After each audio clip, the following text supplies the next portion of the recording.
बहुत समय पहले की बात है। मालवा नामक एक समृद्ध राज्य पर राजा विक्रम सिंह का शासन था। वे पराक्रमी, बुद्धिमान और न्यायप्रिय थे। उनके महल में 7 रानियां थीं, जो देखने में अप्सराओं जैसी सुंदर थीं। परंतु कोई नहीं जानता था कि इन रानियों के पीछे एक भयानक रहस्य छुपा था।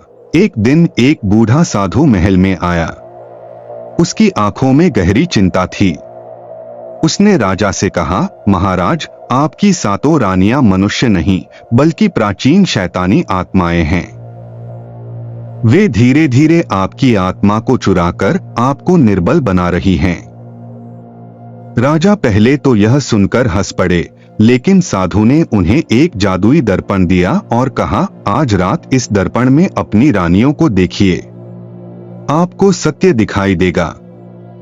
राजा विक्रम सिंह ने रात को छुपकर दर्पण में झांका। जो दृश्य उन्होंने देखा, उसने उनके रोंगटे खड़े कर दिए।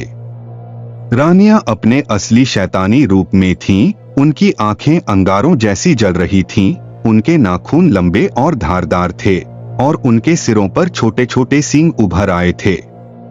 वे अजीब भाषा में मंत्र बुदबुदा रही थीं और बीच में एक काले सर्प की बलि दे रही थीं।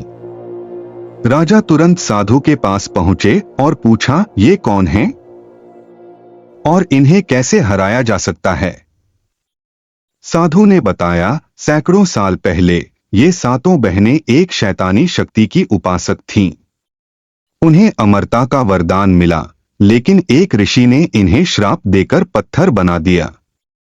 अब वे तुम्हारे राज्य में आई हैं और जब तक वे तुम्हें पूरी तरह समाप्त नहीं कर देती, उनका श्राप नहीं टूटेगा।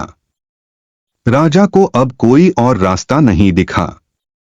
अगली रात उन्होंने महल के गुप्त तहखाने में एक यज्ञ का आयोजन किया। जैसे ही रानियां वहां पहुंची, राजा ने मंत्र पढ़ने शुरू कर दिए। रानियां चीखने लगीं। उनका शरीर जलने लगा।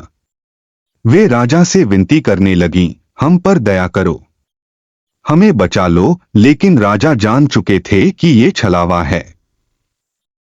जैसे ही यज्ञ पूरा हुआ, 7 रानियां एक भयानक चीख के साथ राख में बदल गईं। महल में एक भयंकर आंधी चली और फिर सब कुछ शांत हो गया। राजा विक्रम सिंह ने चैन की सांस ली। साधु ने कहा, महाराज, आपने अपने राज्य को महाविनाश से बचा लिया। अब यह भूमि सदा सुरक्षित रहेगी। राजा ने 7 रानियों के स्थान पर देवी के 7 मंदिर बनवाए और यह कहानी युगों युगों तक लोगों के बीच अमर हो गई।